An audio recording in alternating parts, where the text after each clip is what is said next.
Pertama, yaitu pentingnya manajemen sumber daya manusia. Manajemen sumber daya manusia diartikan sebagai suatu proses perencanaan, pengorganisasian, pengarahan, dan pengawasan kegiatan-kegiatan pengadaan, pengembangan, pemberian kompensasi, pengintegrasian, pemeliharaan, dan pelepasan sumber daya manusia agar tercapai berbagai tujuan individu atau organisasi di masyarakat. Kemudian sumber daya manusia juga ada proses. Yang pertama yaitu perencanaan. Perencanaan sumber daya manusia adalah perencanaan strategis untuk mendapatkan dan memelihara kualifikasi sumber daya manusia yang diperlukan bagi organisasi perusahaan dalam mencapai tujuan perusahaan. Kemudian yang kedua, penyediaan sumber daya manusia adalah perencanaan strategis untuk mendapatkan dan memelihara kualifikasi sumber daya manusia yang diperlukan bagi organisasi perusahaan dalam mencapai tujuan perusahaan. Kemudian yang ketiga, penyediaan sumber daya manusia. Dalam penyediaan sumber daya manusia ada 3 hal yang diperlukan. Yang pertama, rekrutmen, seleksi, dan penempatan. Kemudian pengembangan. Pengembangan sumber daya manusia merupakan langkah atau kelanjutan dari proses penyediaan tenaga kerja yang pada dasarnya bertujuan untuk memastikan dan memelihara tenaga kerja yang tersedia agar dapat tetap memenuhi kualifikasi yang dipersyaratkan oleh perusahaan, sehingga perusahaan dapat mencapai tujuan sesuai dengan tujuan yang telah direncanakan. Kemudian pemeliharaan tenaga kerja. Ada 3 hal atau bentuk yang perlu diperhatikan, yaitu kompensasi, benefit, dan motivasi. Pentingnya manajemen sumber daya manusia, yaitu dalam kutipan sebuah kalimat filosofis kami dikatakan sangatlah penting dan sederhana jika Anda mendapatkan orang terbaik bagi perusahaan untuk menyesuaikan diri dengan tradisi perusahaan Anda dan memotivasi mereka secara tepat, maka Anda akan menjadi pemimpin dalam bisnis yang Anda jalankan. Ada beberapa alasan mengapa manajemen sumber daya manusia itu penting. Yang pertama, sumber daya manusia yang berharga, kemudian sumber daya manusia yang tidak dapat ditiru, kemudian yang ketiga, sumber daya manusia yang tidak dapat digantikan. Kemudian poin yang kedua yang ada dalam manajemen sumber daya manusia yaitu pendekatan strategi dalam manajemen sumber daya manusia. Definisi manajemen sumber daya manusia juga diartikan suatu cara atau metode yang digunakan untuk mengelola sumber daya manusia dalam organisasi atau perusahaan dengan menggunakan strategi yang terencana dan terarah untuk mencapai tujuan organisasi perusahaan. Melibatkan beberapa hal. Yang pertama, keselarasan dengan tujuan organisasi, peningkatan kinerja karyawan. Kemudian kita masuk ke dalam poin yang ketiga. Dalam manajemen sumber daya manusia, yaitu perencanaan dan perekrutan. Perencanaan didefinisikan sebagai suatu cara atau proses yang kontinu yang meliputi 2 aspek, yaitu formulasi perencanaan dan pelaksanaannya. Jenis-jenis perencanaan dibagi menjadi beberapa hal. Yang pertama, perencanaan strategis, perencanaan taktis, perencanaan operasional, perencanaan proyek, perencanaan keuangan, dan perencanaan sumber daya. Kemudian perekrutan SDM. Rekrutmen merupakan salah satu fungsi MSDM pada aspek pengadaan tenaga kerja untuk mendapatkan calon-calon khusus. Ada tujuan dan proses dalam rekrutmen, yaitu untuk menentukan pelamar-pelamar yang berkualitas yang akan tetap bersama perusahaan dengan biaya yang paling sedikit. Masuk dalam poin yang keempat dalam manajemen SDM yaitu seleksi dan penempatan. Seleksi adalah usaha pertama yang dilakukan perusahaan untuk memperoleh karyawan yang kualifikasi dan kompeten yang akan menjabat serta mengerjakan semua pekerjaan pada perusahaan. Kemudian penempatan adalah rekomendasi atau keputusan untuk mendistribusikan para calon pada pekerja yang berbeda-beda berdasarkan suatu dugaan tentang kemungkinan dari calon untuk berhasil pada setiap pekerjaan yang berbeda. Kemudian proses seleksi dan penempatan. Proses seleksi yang pertama, seleksi administrasi, tes kemampuan dan pengetahuan, penilaian kepribadian, penilaian kompetensi, kemudian wawancara. Dan kemudian proses penempatan yang pertama, memberikan tugas dan pekerjaan kepada calon tenaga kerja yang lulus seleksi, menetapkan ruang lingkup pekerjaan yang harus dikerjakan, menentukan kebijakan penempatan seperti lokasi kerja, jam kerja, dan imbalan. Manfaat penempatan dan seleksi. Yang pertama, manfaat seleksi yaitu memastikan perusahaan memiliki karyawan yang tepat. Yang kedua, meminimalkan kesalahan dalam pemilihan karyawan yang tidak sesuai. Yang ketiga, memperlakukan pelamar secara adil dan mengurangi diskriminasi dalam proses penerimaan karyawan. Yang keempat, membantu perusahaan mendapatkan karyawan yang kompeten dan loyal. Dalam penempatan ada beberapa manfaat. Yang pertama, memberikan pengalaman baru dan memperluas cakrawala pandangan karyawan. Yang kedua, memperoleh pengetahuan, keterampilan, dan perspektif baru.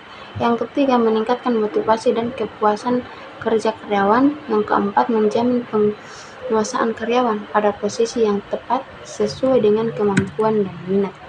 Kemudian kita masuk poin yang kelima dalam manajemen sumber daya manusia, yaitu pelatihan.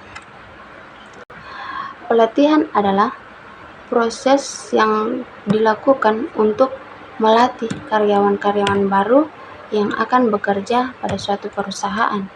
Kemudian ada tujuan pelatihan yang sangat penting, yaitu meningkatkan kompetensi, meningkatkan kinerja, mempertahankan karyawan berkualitas, meningkatkan citra perusahaan. Kemudian kita masuk ke dalam poin yang selanjutnya dalam manajemen sumber daya manusia, yaitu pengembangan karyawan. Pengembangan karyawan adalah aspek krusial dalam manajemen sumber daya manusia yang memiliki dampak signifikan terhadap keberhasilan organisasi.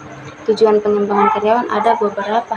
Yang pertama, meningkatkan kinerja produktivitas, meningkatkan kepuasan dan resistensi karyawan, mempersiapkan pemimpin masa depan, adaptasi terhadap perubahan. Yang kelima, meningkatkan inovasi. Yang keenam, membangun budaya perusahaan yang positif.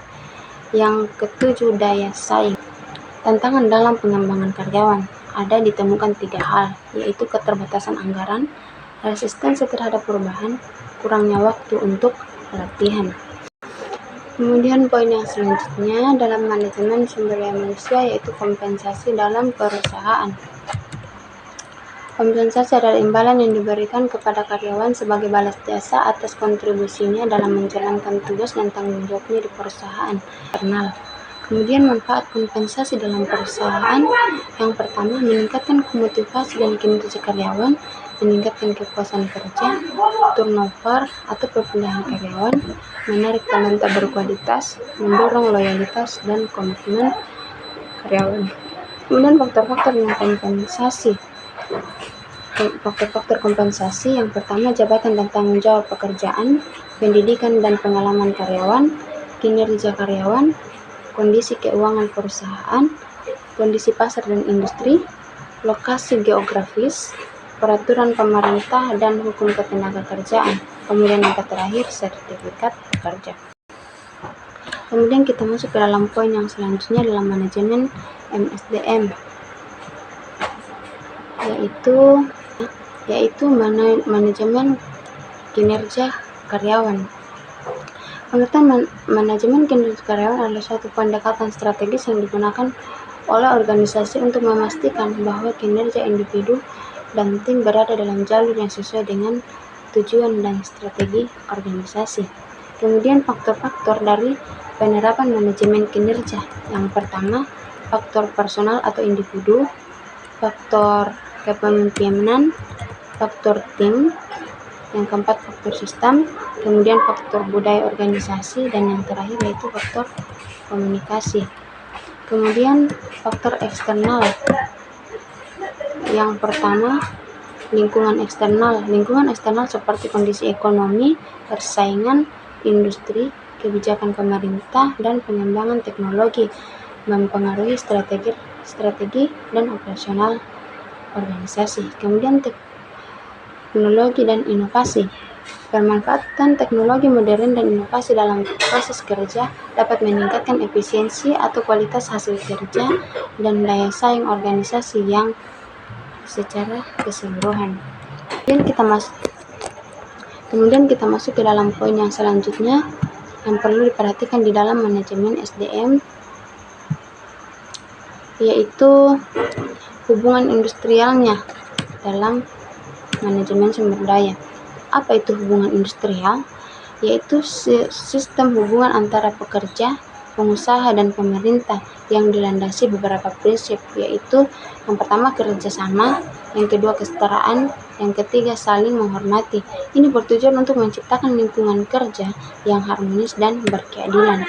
Kemudian tantangannya dalam hubungan industrial, yang pertama rendahnya pemahaman hukum, kedua ketimpangan kekuatan tawar, yang ketiga lemahnya pengawasan, yang keempat serikat pekerja yang kurang profesional, yang kelima pengembangan teknologi dan perubahan bentuk kerja, yang terakhir yaitu globalisasi dan persaingan pasar. Kemudian kita masuk ke dalam poin yang berikutnya, yaitu ini adalah poin yang terakhir yang perlu diperhatikan, yaitu kesehatan dan keselamatan kerja atau K3. Ini adalah poin yang paling terakhir yang perlu diperhatikan di dalam manajemen SDM. Yang pertama, pengertian K3 adalah upaya untuk menjamin kondisi kerja aman, sehat, dan nyaman guna mencegah kecelakaan dan penyakit akibat kerja. Kemudian tujuan dan manfaat K3. Tujuannya melindungi tenaga kerja dari kecelakaan dan penyakit akibat kerja. Yang kedua, menjamin keselamatan operasional perusahaan. Yang ketiga, meningkatkan efisiensi dan produktivitas kerja. Kemudian apa manfaat K3? Yang pertama, mengurangi risiko kecelakaan kerja, meningkatkan kenyamanan dan semangat kerja. Yang ketiga, menurunkan biaya kompensasi dan pengobatan. Yang keempat, meningkatkan citra perusahaan. Ada beberapa penerapan K3 di dalam dunia kerja.